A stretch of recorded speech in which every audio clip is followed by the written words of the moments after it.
Then I couldn't breathe. Running the mile. It was a warm day, and the class was outside for the yearly fitness tests. It was time to run the mile. This year, I was going to be first.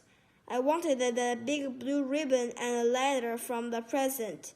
We all stood a starting line, stretching and getting ready.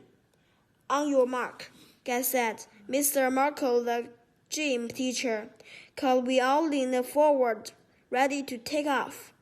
Mr. Markle blew the whistle. I flew off the line. My legs felt strong and quick, and my lungs were full. After the first lap, I was in lead and felt good. I rarely had a dance this year. I could win it all. The attack. Halfway through the second lap, I tried to take a deep breath, and it hurt. Breath, and it hurt. No, not now, I thought. I can have an asthma attack today. I tried to take another breath. It felt as if something huge was sitting. Other breath. It felt as if something huge was sitting on my chest.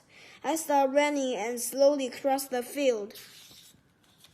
Mr. Markle ran to meet me. I was starting to wheeze. You are going to be okay. Just stay calm. And we'll get calm. And we'll get you to the nurse's office, Mr. Markle said. He asked my friend Lauren to walk with me. Nurse March. It felt like a long walk. I was wheezing and gasping with every step, knowing that the nurse had my inhaler, kept moving. If I could just made it there, I'd be fine. The nurse, Mr. March, jumped up from her desk. She opened a white drawer, but pulled out an inhaler,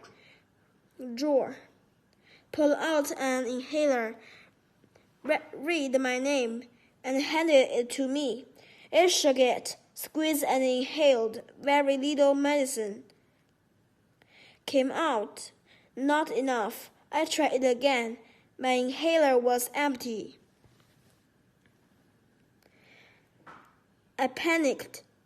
Panic was the worst thing I could do. My breathing became quicker. But I wasn't getting any more air. The room began to spin. Mrs. March called an ambulance. When she joined Lauren in trying to calm me down, it helped a little. Riding in the ambulance, the paramedics showed up and helped me to the ambulance. They had me put a plastic mask over my mouth and told me to breathe deeply. They said it was medicine, but it tasted bad. It happened though the paramedics kept checking me over. The ambulance sped through traffic with the siren blaring. The ride would have been fun if I had felt better. The ride would have been fun if I had felt better. The ride would have been fun if I had felt better.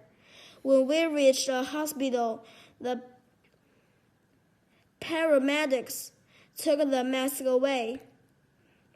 I'm feeling okay now, I said. Can I go back to school? I still wanted to finish my mile.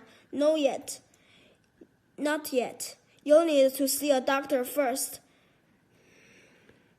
the paramedic said. He held me out of the ambulance and took me into the hospital. At the hospital, He had me sit on a bed in a row of beds, so a doctor showed up. She had me breathe through a tube was attached to a boxy machine that sounded as though it was breathing. I showed up a few minutes later. He looked worried, but he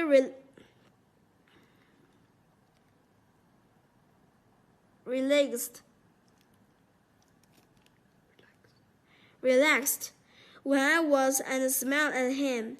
Looked like you had a pretty bad asthma attack, the doctor said to me. She took the tube away. There's a lot of pollen in the air. Pollen must be one of your triggers. Next time, tell your teacher you need to run inside. I know, I said. I just wanted to run against everyone else in the fitness test. Your health is more important. Besides, the only thing that matters in winter, the blue ribbon, is your time. The doctor said, I'm sure your teacher will let you retake the rests. After that day, I always checked the pollen report on the news. I stayed away from my other triggers.